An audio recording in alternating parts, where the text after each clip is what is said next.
I'm going to meander quite a lot around some walls, imagined walls and real ones. I'm not going to talk about historical walls. I'm not going to talk about the Great Wall of China, Hadrian Wall, walls that figure in all kind of historical books. We all know about it. Actually, I started to think about walls as a conception or notion because I've been recently doing a cycle of short stories about people who got stuck in some predictable and unpredictable places, such as Louvre.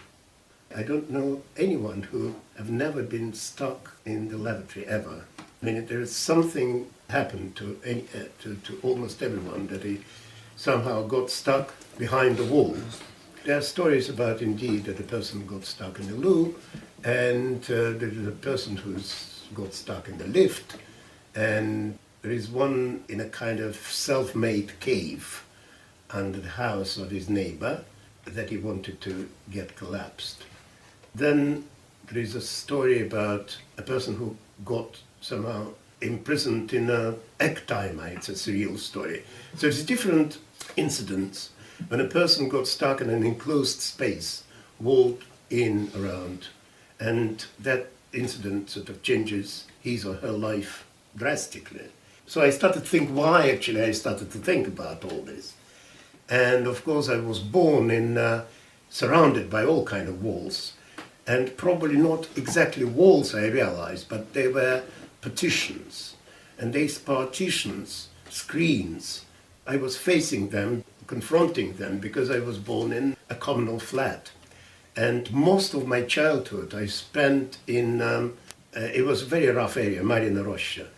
But it was a former, in 1930, it was a cooperative that you could buy an apartment. And my grandparents of medical profession, they were wise enough and had money to buy this apartment. But then it's been deprivatized, and some people moved in. And eventually I ended living in a 12 square meters room, which is probably half of it, isn't it? Sharing it with my stepsister, my mother, my father, and then grandparents who were country doctors. They'd been pensioned off and they had to move in. So we've been sharing, my uncle's family and us, sharing my grandparents. And so the room, this very small room, was divided into all kind of screens, and the whole furniture was folding furniture. It should have been folded up in daytime, then unfolded for the night. Folding up beds and kind of camp beds. Tables were supposed to be folded up. And these screens, let alone, there were, of course, neighbors behind the walls, and walls were not that thick. So the whole idea of the wall was not entirely a solid division. Behind these screens and behind these walls, there was life. And a life, especially at night time when you can't see anything, it was manifested by sounds. And these sounds were misplaced because, I don't know, you know these effects of, that you confuse the sound of the snow falling outside with some kind of disastrous explosion, or icicle falling down on the street. Or behind the screen you can imagine all kind of sounds that my parents would make, either love-making or simply snoring. But that for a child it would have been something totally imaginable, imaginative, monstrous, or strangely evocative. And that was that kind of walls that I was surrounded by. And the other wall, everyone knows, is the Iron Curtain. And then everyone is, when I emigrated in 1975, I immediately have become aware of the existence of the Iron Curtain. But then strange phenomenon emerged in my mind that I realized that while I was inside, I wasn't aware of this wall, of this Iron Curtain. It didn't exist. It didn't exist because we didn't know that the Soviet life, so to speak, is ending somewhere. We knew that there was, it's like to think about the end of universe. We look at during the starry nights, we cannot believe that it ever has any kind of border. It's all sort of unlimited and limitless. And the same was the perception of Soviet life. It was absolutely limitless. There were no borders. We knew there were Soviet borders, but behind the Soviet borders there was a kind of black hole. And it's only from the outside, this wall, this Iron Curtain, has become real, has become a kind of tangible. And that makes one think about how walls are perceived in a different way by different people in different circumstances, in different topography, in different topographical circumstances. The first real wall I saw, because Iron Curtain was an ideological notion, I couldn't penetrate it, I couldn't come back because I was stripped of my citizenship. So I knew that there is a border that I cannot cross. But at the same time, it was an imagined kind of ironical curtain.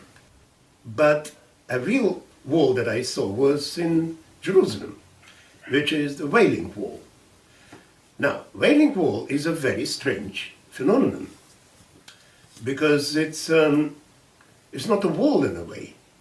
I mean, there is nothing behind that, so to speak.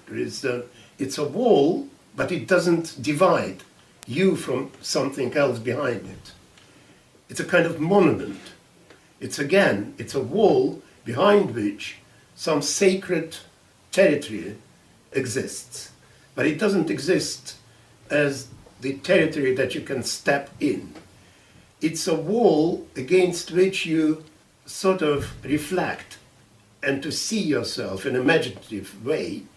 And it's not for granted that those who believe in the sacred nature of this wall, they use it for communication. They live all kind of appeals to God in the little scraps of paper that they put into the cracks in the wall.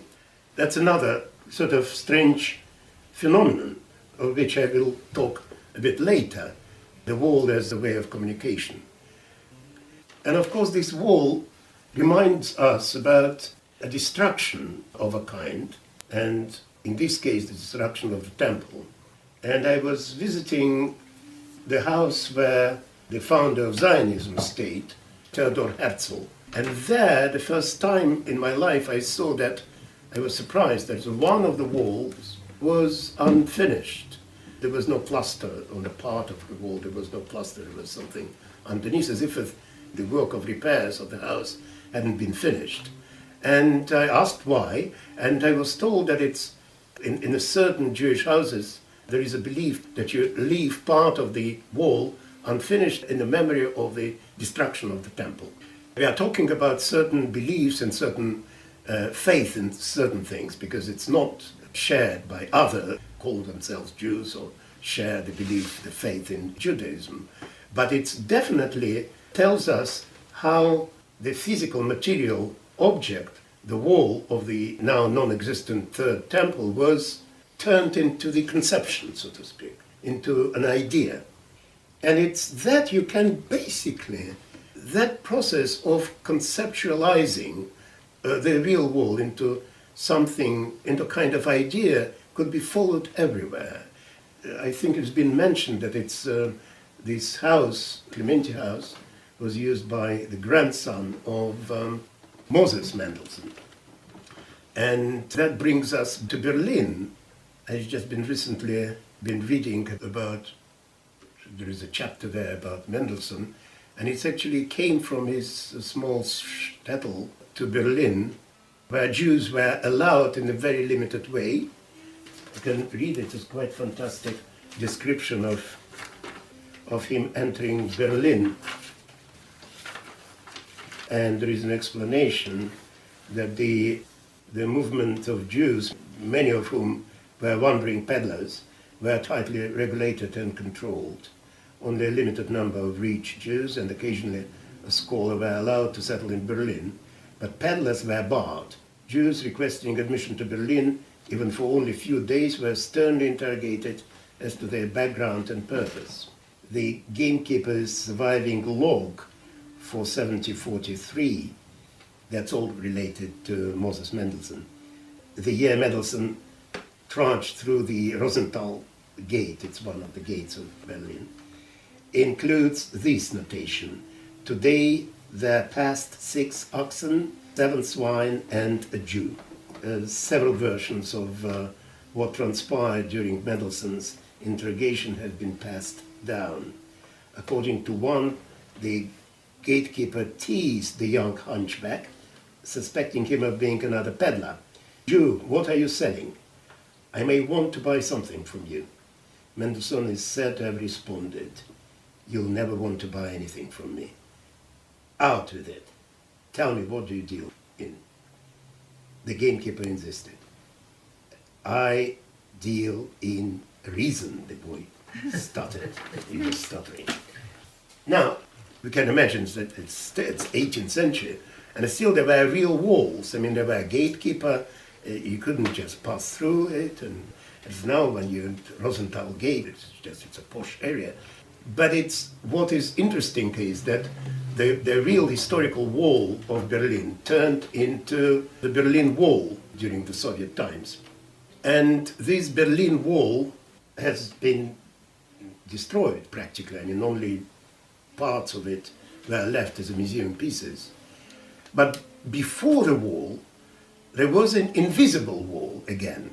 I'm coming back to the same kind of dialectics between invisible walls and real walls.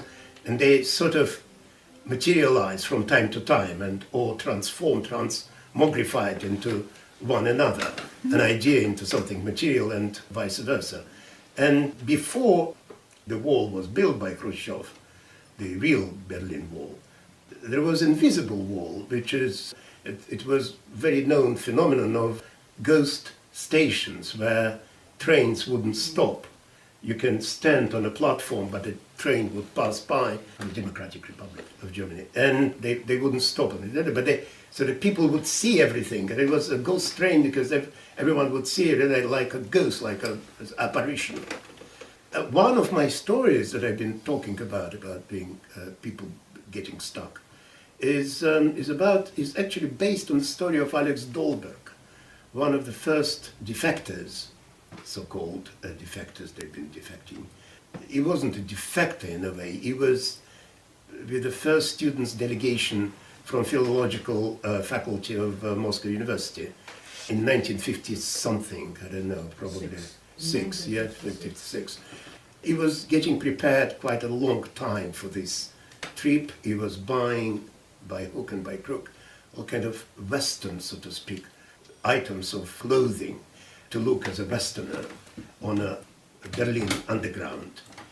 And at that time there was no wall, and I think they were at the museum at the cemetery in, I've forgotten the place, but anyway it was in East Berlin, and there were two exits there at this museum, and he just, without telling anyone, went out through one of the exits while the rest of the delegations was in another part of the museum. And he crossed, took a train and got out in the western part of it. And then another part of the recurring aspect of every plot of it, you go out of this walled space, prison or whatever, Iron Curtain, and you go into freedom, but you never know how you're going to end up where. He ended in the hands of CIA men who were immediately started to suspect him that he's a Soviet agent. And since nobody could prove that he's not, he was terribly, awfully interrogated, kept for months in one of the interrogation centers in the American sector, and then dropped in some DP camp where former KGB drug addicts were sort of dumped after the war. He was saved by one of the American foreign correspondents whom he knew in Moscow briefly, who took him out of there. But it's all sort of very interesting because then the Berlin Wall, a real wall, was created. Alex, by the way, has a wonderful story, which I sort of turn into a fiction, of his, just for your sheer entertainment, I can tell the ending of his dealing with all kind of walls. He's a great gourmet. He's just basically been into every famous restaurant all over the world. And he ended up studying some very rare Mexican dishes in South America. And he was told that a fantastic ragu is sold in one remote village somewhere, I don't remember even the place, in South America. And he reached this point. From the distance, he saw how men standing around some kind of grill, seemingly doing kind of barbecue, picking up pieces of meat and dipping them into nearby a kind of cauldron. And then they doing kind of very strange movement by hand like that. And when he approached the place, he realized that this casserole or whatever, this vessel, is full of gigantic ants that they use instead of a kind of lime because they're sour. So they've been eating live ants as a kind of sauce.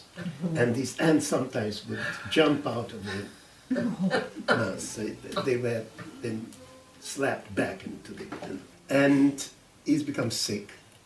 And he ran to the loo, which was on the rickety stairs. He ran up rickety stairs. He puked or whatever. I won't go into the details. And then he was trying to get out. And he started to open the door. The door got stuck. And out of the loo, all kind of stuff started to come up. Then he realized that he heard the sound of the train coming. And he thought that this is it. The whole rickety stairs and the little outhouse going to collapse on the train and going to end up his life. And so that was the road to freedom and how you end your flight for freedom across the walls. But because of this sort of movement, the door got open and he safely still with us. And that's one of the examples of the plots that I used.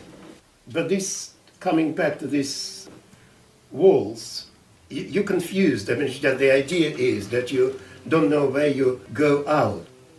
You think that you're in one company and then it turns out to be a CIA people. And there are quite a few stories that are amazing. It's just these invisible walls that divide people or societies or group of people. There was a wonderful story when I used to go to another club, not this one, but it was a society organized by a few writers in Soho and in a pub, White Sheaf in Fitzrovia, and upstairs room. And usually writers don't actually know what to talk with each other apart from mortgages, so that some of them afraid to tell the plots because they're afraid that it's going to be stolen.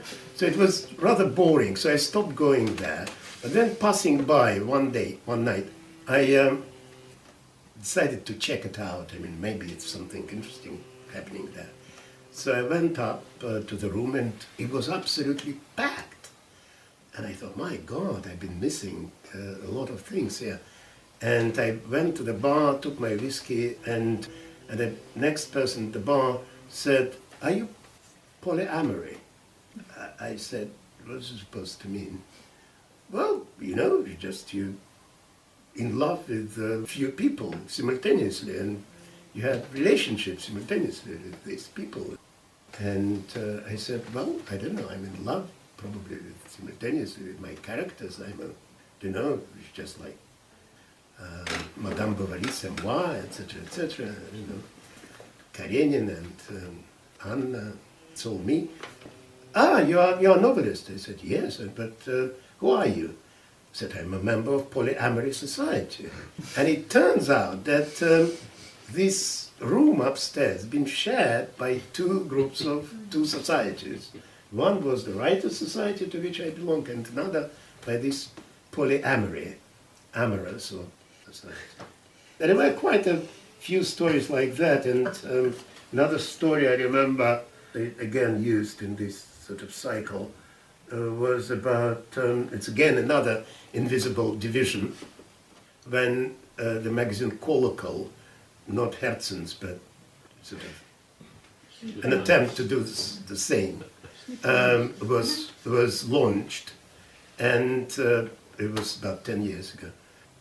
And it was in a rather posh hotel, and I was told to go sort of the second floor, and you see that a number of rooms are used for conferences and gatherings, and I looked at one and I saw a kind of, that looked like a Russian crowd. There were supposed to be rich new Russians there who were financing this magazine. Because a lot of, I don't know, jewelry, I don't know, it's just when the front of a woman looks like a jewelry shop, and or some kind of fair, you know. Anyway, it's just I thought that I'm in the right crowd until I was asked, have I had, what was the accident, near fatal accident I was involved in my life, and I said, well, there were a couple of it. I've been hit by a motorbike once and survived, and I almost drowned once near Corsica. I said, well, why wouldn't you become a member? And it turns out it was a society, I wrote it down actually, near fatal, just a second, near fatal, just a second, somewhere I wrote it down, Society of, near victims of,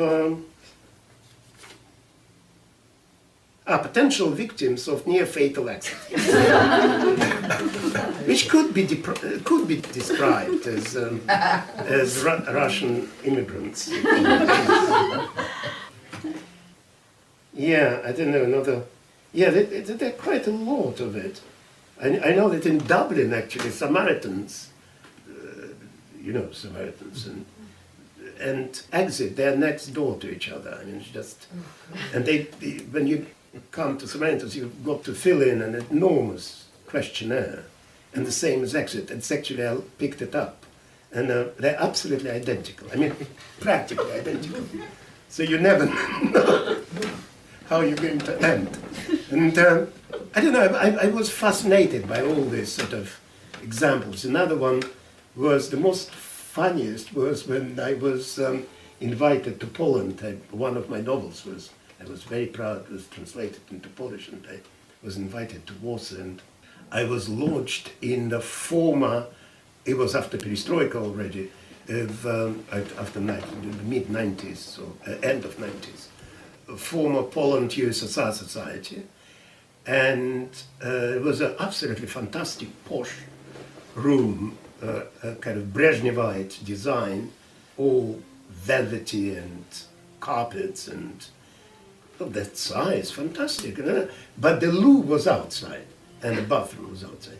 And I don't know, in my pajamas, I would go out and to the toilet, and it was very strange. I found that just a lot of smart, very, very smart girls were running up and down, high heels and black suits, and men also very smart, and I thought maybe some kind of event is happening there.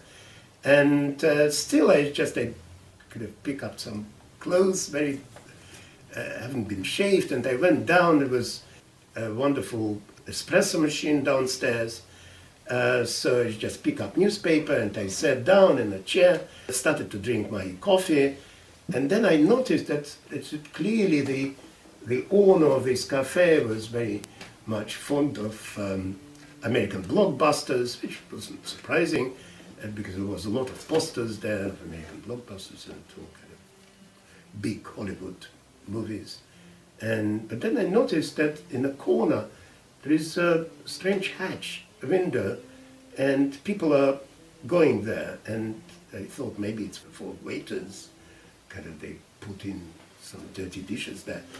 And then I looked at it, and I realized they coming cart with the little pieces of paper, which actually turned out to be tickets. I was sitting in a foyer of a cinema, because this Poland-USSR society, they were absolutely bankrupt, so they rented out part of the building to the cinema downstairs, and the rest of the corridor was taken over by the bank. So all these smartly dressed people were employees of a bank, these girls and boys. I don't know, it's just invisible divisions. But then the real walls,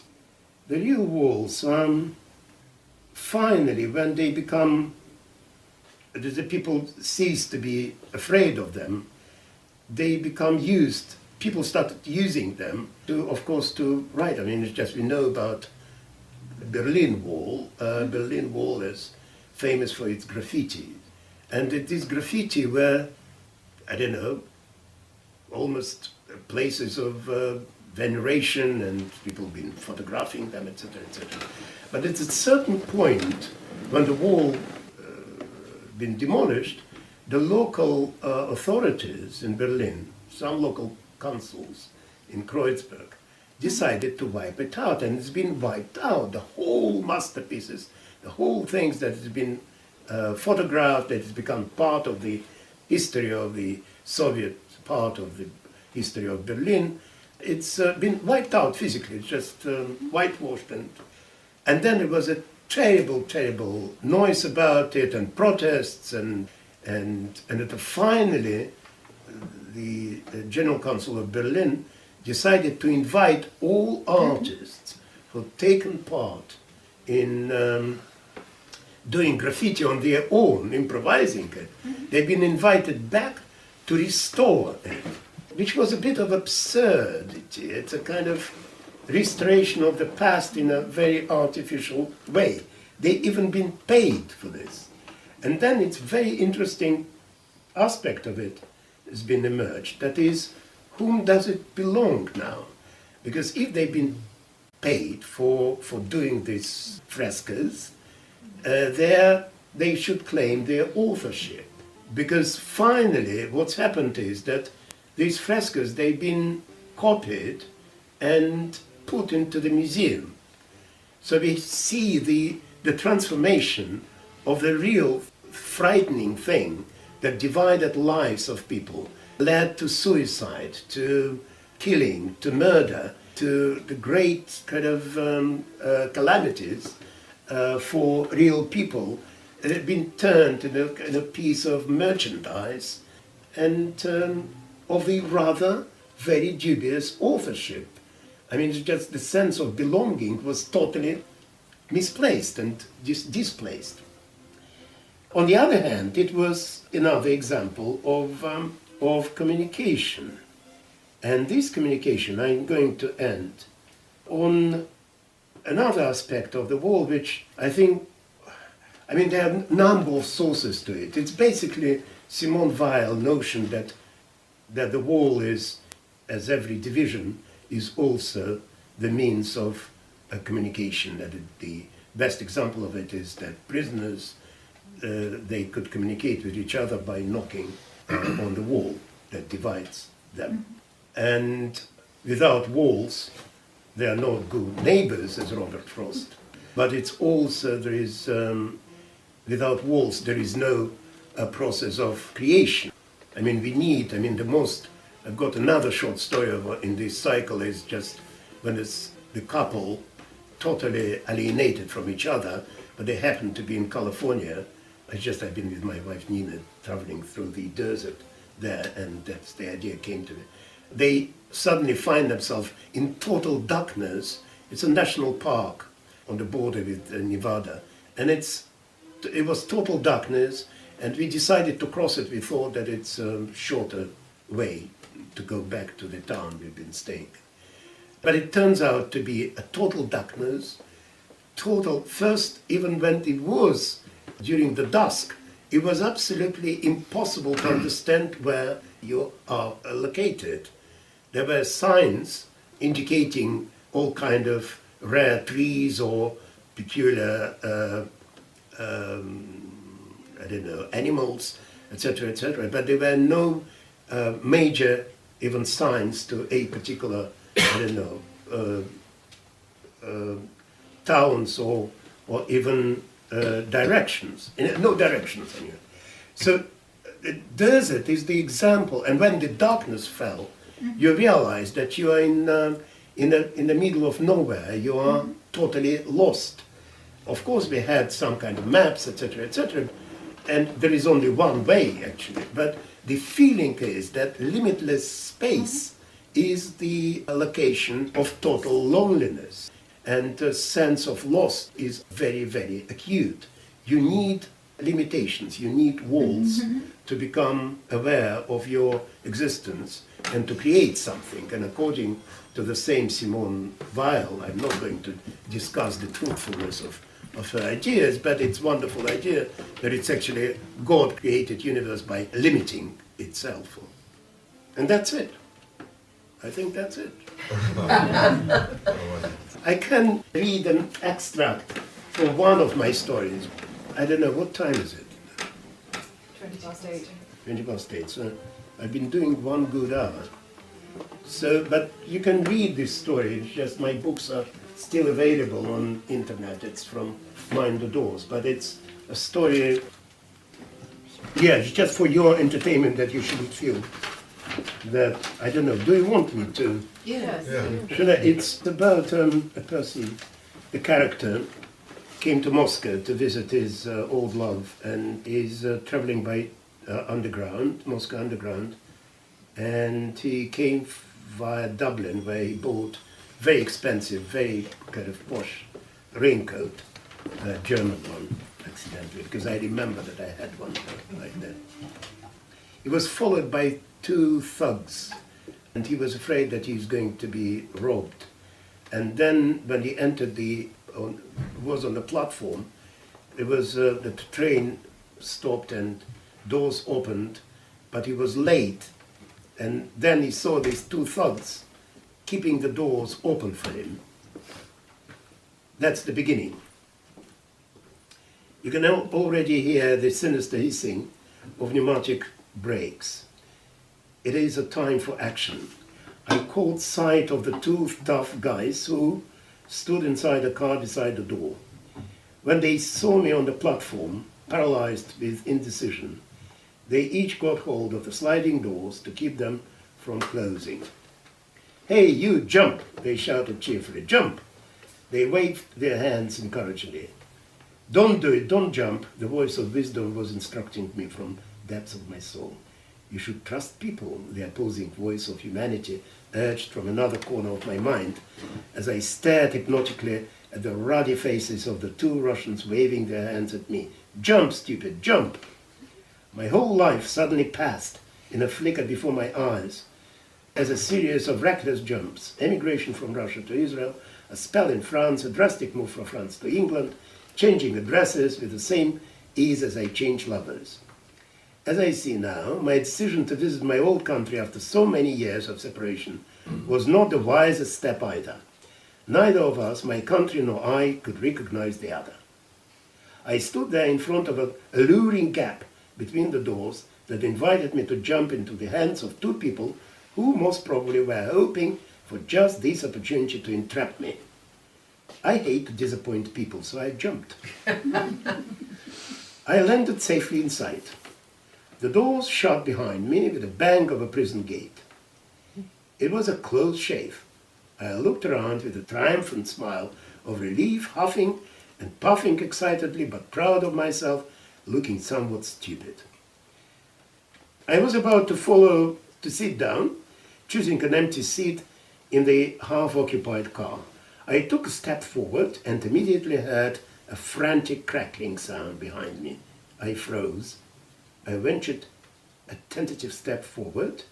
I couldn't budge an inch, held back by some invisible hand. My body was inside the train all right, but not the tails of my raincoat. I made yet another feeble attempt to free myself and failed again, producing an even more bizarre sound. Presently, my predicament became evident to everyone in the metro car. My few fellow travelers started to giggle, at first furtively, covering their faces with their hands. One sociopath roared with laughter. I shrugged my shoulders apologetically and tried on the brave, ironical smile of a pupil showing off in class after being caught red-handed by the teacher. Never mind, I thought, maintaining a cheery expression. I knew that the next stop I would be free. When the train was about to pull up to the next stop, I rated myself to step aside when released and to give way to the passengers entering the car. We stopped, and a sonorous voice announced solemnly, Ilyich Square. The doors opened invitingly on the opposite side of the train.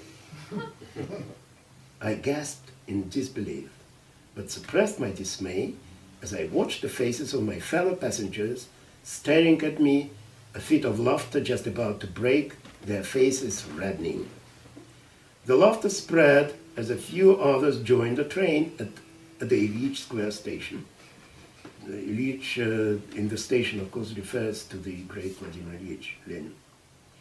Mind the doors, next stop, Avia Matorno. I had traveled far from my now familiar London. I tried to pull the tails of my coat away from the doors once again. The attempt consisted of a little leap into the air, ballet style, my hands stretched wide as if embracing the brave new Russia. A horrible wrench of tearing raincoat fabric made my heart sink. The sound was so obscene that I smiled apologetically again. This sent the whole car into convulsions of laughter. Tears of joy appeared on many faces. I had made their day. "It seems you have a choice here," said one of two louts who had lured me into the trap. "It's either raincoat or freedom." It sounded like your money or your life, your coat or your love. He glanced at me with a hint of schadenfreude in his eyes. If I stood by my coat and failed to break free soon, I would risk missing my date altogether. How could I let her know where I was? Where was I? There were only 2 more steps to go before I would have to get off this train, either with my raincoat or without it. The tunnel lights flickered incomprehensibly with the messages to me through the train windows. At Avia Matorno station, the wrong set of doors were used once again. The gates to freedom opened and closed again. A few more passengers joined the train and sat opposite me as if they were at the theatre. I was the new comic sensation. Each of them, having gradually discovered what had happened, would renew this rigmarole of exchanging glances first, and then turn their smart faces away with an aggressive giggle. I looked pathetic. One of the 2 comrades, whom I held personally responsible for my disaster, reassured me. "Don't you worry. There are only few stations left before the last stop. The train goes to a yard outside the city after that. If you scream your head off, somebody will come and let you out for sure." He was talking like a doctor to a sick child. This time I could muster only a faint smile. These 2 men might as well have been KGB agents, stalking foreigners old style. My body was strapped, the cold iron body of the former Soviet totalitarian make. The sense of helplessness was overwhelming. Silence fell over my audience, as if the passengers had tired of my comic act. Now their eyes tried me with boredom and contempt. I was no longer a novelty. They knew that I was going to be with them all the way. I needed to break free, and my body jerked unconsciously, tearing a bit of my raincoat apart. It was hot. The back of my head was soaking wet with perspiration, and a trickle of sweat found its way down my spine as though it was raining inside the coat. Suddenly, I was struck by a brilliant idea. In a flash of inspiration, I took off my raincoat, leaving it hang out from the clenched doors. In an instant, I was standing next to the doors, holding on my precious possession by the sleeves. I still could not free it, but at least I was free to move about the train. I was amazed by my ingenuity and wondered why I hadn't thought of it before. It was an illusory freedom. I couldn't abandon an expensive raincoat just like that, hanging forlornly. And I couldn't have the mental rape by these former compatriots who were all the doubtless envious of my Armani suit, the pink shirt, and French cuffs from German Street and my church's shoes. I felt like an exotic creature at the zoo. Is he a foreigner or what? Asked a man opposite me, turning to the woman next to him, who was evidently his wife, old Soviet stock. Of course he's foreigner, stupid, replied his wife. Don't you see the way he is dressed? Look at his raincoat. Why? Nowadays our new Russians are as well dressed as any other foreigner. They can afford even more expensive things. Our lot have learned how to make a buck or two, said the husband. Yes, at our expense, grumbled his wife. Why haven't you figured it out yourself? What? How to make a buck or two? We ain't badly dressed either, are we? Don't you like my jacket? And yours? Bright and cheerful? Not gloomy like this, citizen. Everything's black, as if there's been a death in the family. They were discussing me as if I were dead. Yet another station, with all 10 syllables of its Russian name, was swallowed by the tunnel with no glimmer of hope for me. If he's a foreigner, how come he speaks Russian? The husband did not relent. I hadn't uttered a single word up to this point, so it remained a complete mystery how they knew that I was a Russian speaker. Russian intuition, I suppose. So what? Lots of foreigners study Russians these days, his wife retorted. What for? What for? What for? Because Russian is the most beautiful language in the world, cut in a man with fedora hat with a thick bunch of newspapers under his arm. Don't you remember what the great Turgenev said about our grand and mighty mother tongue? What were you doing in school, masturbating? Mind your language, citizen, put in another passenger in a beret. Some of these foreigners don't give a damn about their mother tongue or about their own mothers either. They only think about money and primitive self-gratification. That's all. They learn Russian because they think that they come here and make an easy buck. Some of those foreigners don't care about money either. They come over here because they are bored to death in their own countries, said the young man in Puma sneakers. Life is too regulated over there. Russia is chaotic and much harder, but more interesting too. They come here for fun. Our mafia man could give these disgusting foreigners their self-gratification, quick and painless, said the fedora hat. Only the grave can straighten out a hunchback.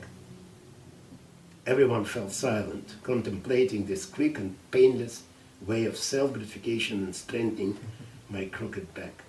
I knew it was only another Russian proverb, but I touched my back furtively, checking the curve of my spine to be sure it wasn't a personal assault.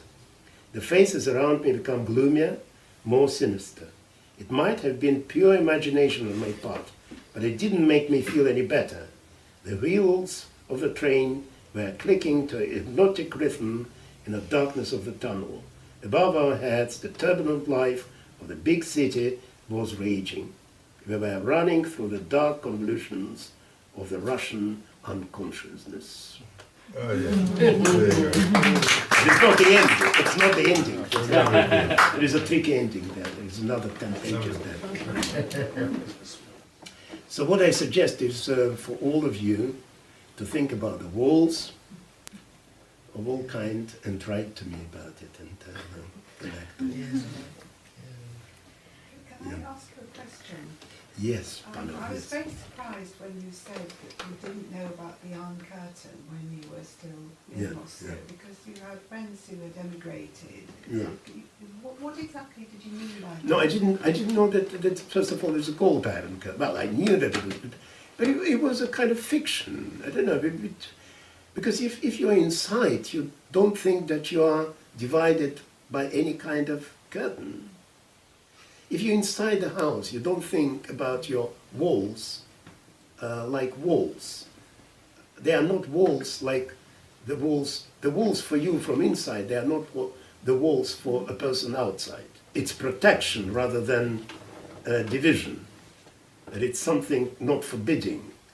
More than that, it is not a division that, I don't know, when I was a pioneer, I definitely was convinced that our borders, they do exist and are well guarded by our brave soldiers, of course. And, but they're kind of fiction because we never thought of crossing it.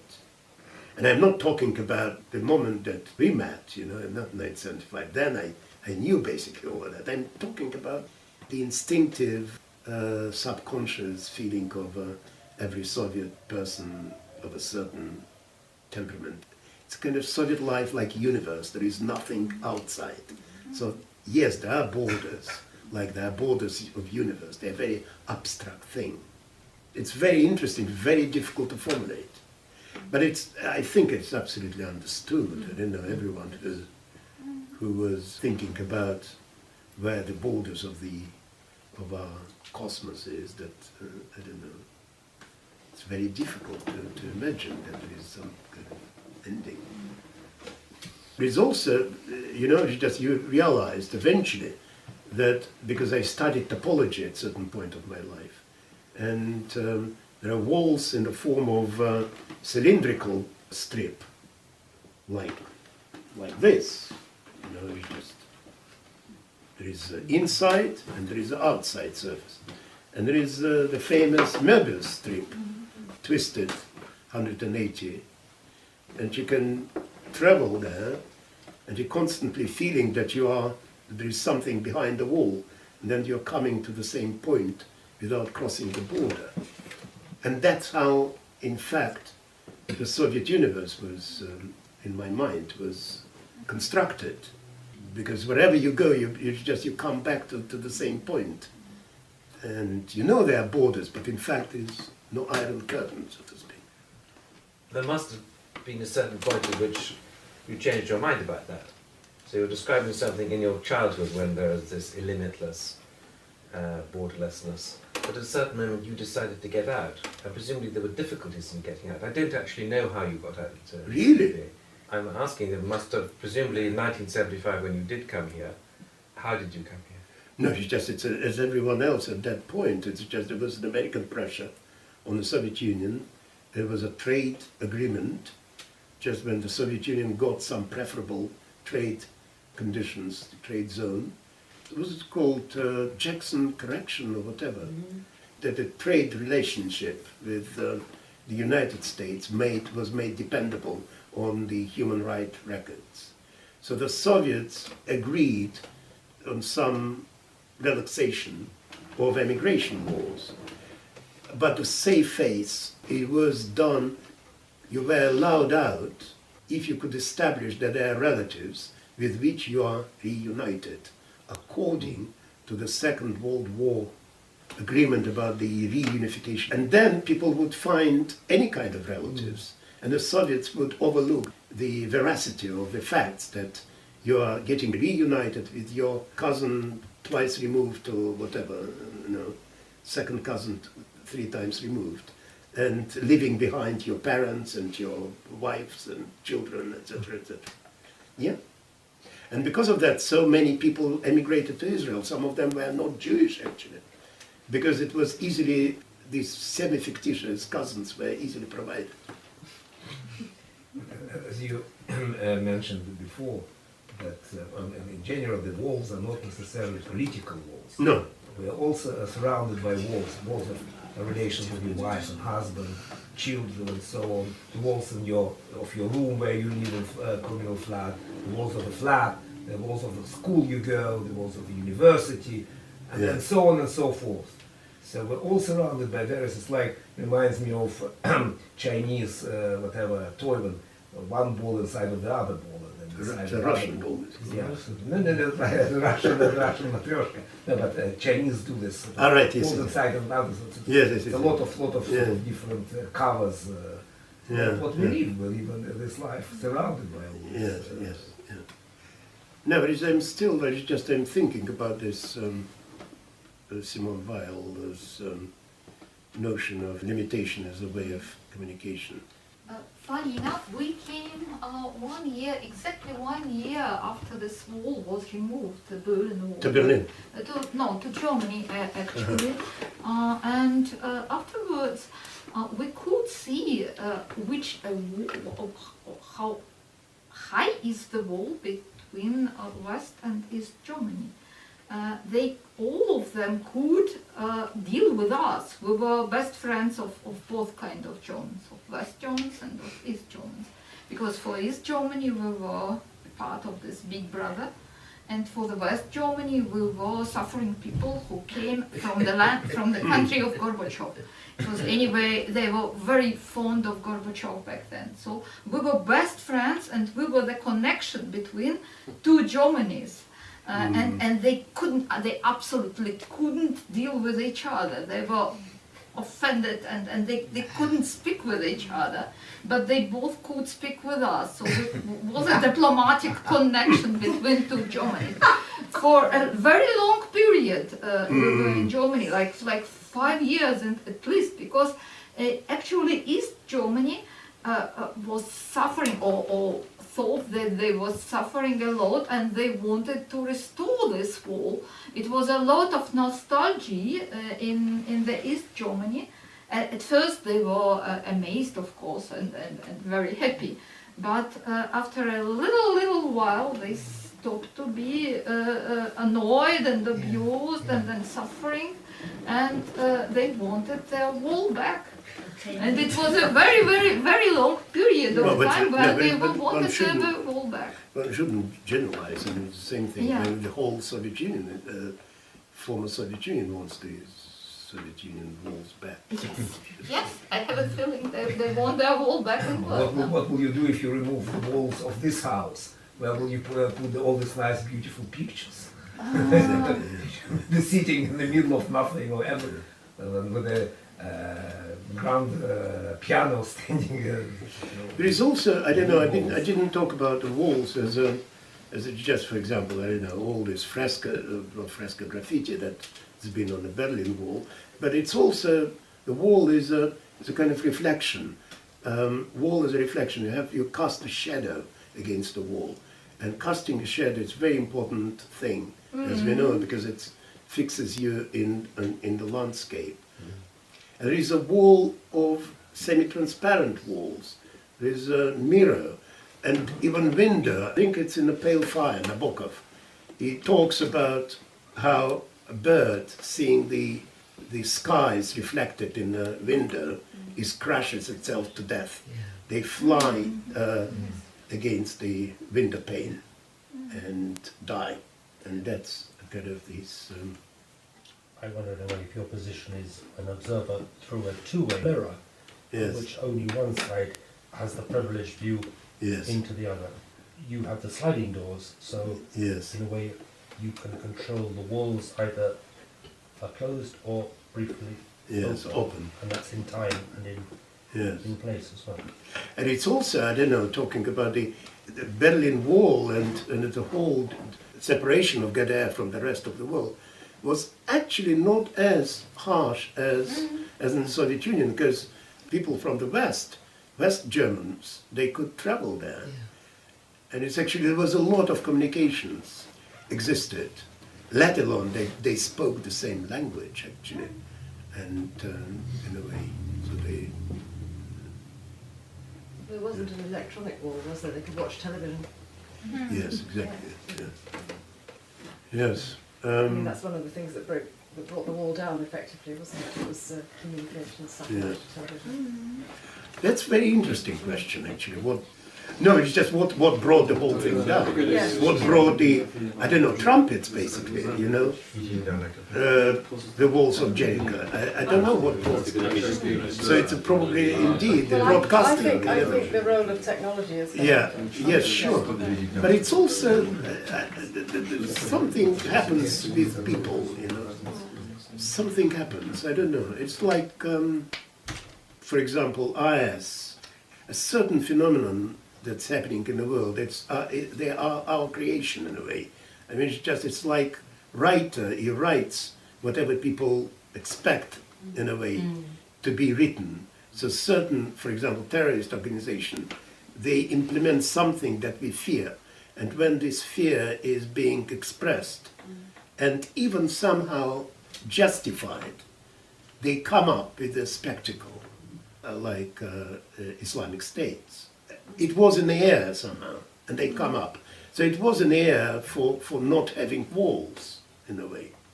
But of course you're right that it's, I don't know, technology.